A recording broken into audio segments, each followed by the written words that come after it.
मोरबी जिले के क्षत्रिय समाज के द्वारा महारैली का आयोजन किया गया। क्षत्रिय अस्मिता धर्म रथ के साथ मोरबी के सॉकेट हाउस रैली का शुरुआत हुई।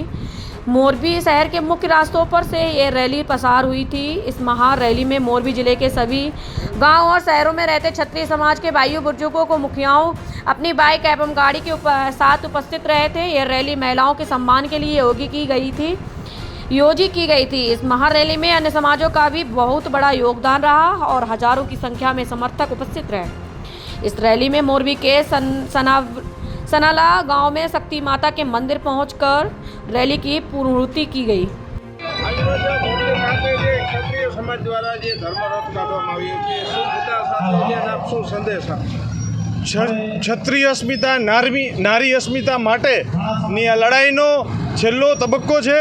त्यारे मोरबी महाराणा प्रताप सर्कल खातेथी आ यात्रा निकળી હતી અને સનાડા ગામ ખાતે માં શક્તિમાના ધામમાં માને પ્રાર્થના કરીશું કે આગામી દિવસોમાં જે ક્ષત્રિય સમાજની યુનિટી છે એ અકબંધ રહે અને ભારતીય જનતા પાર્ટીને એના ગાલ ઉપર તમાચો લાગે એવો જવાબ મળે અને ભારતીય જનતા પાર્ટીની તમામ સીટો જે સૌરાષ્ટ્રની છે એની ઉપર કોંગ્રેસ પાર્ટીનો વિજય થાય તેવી આશાના અભ્યર્થના સાથે ક્ષત્રિય સમાજે 18 વર્ણના લોકોને આહવાન કર્યું છે કે આગામી દિવસોમાં મતદાન તારીખ 7ના દિવસે કોંગ્રેસ તરફી મતદાન કરીને સંપૂર્ણ ખુલ્લો ટેકો આપીને કોંગ્રેસની સરકાર બનાવવામાં મદદરૂપ થઈને સહભાગી થાય ક્ષત્રિય સમાજ।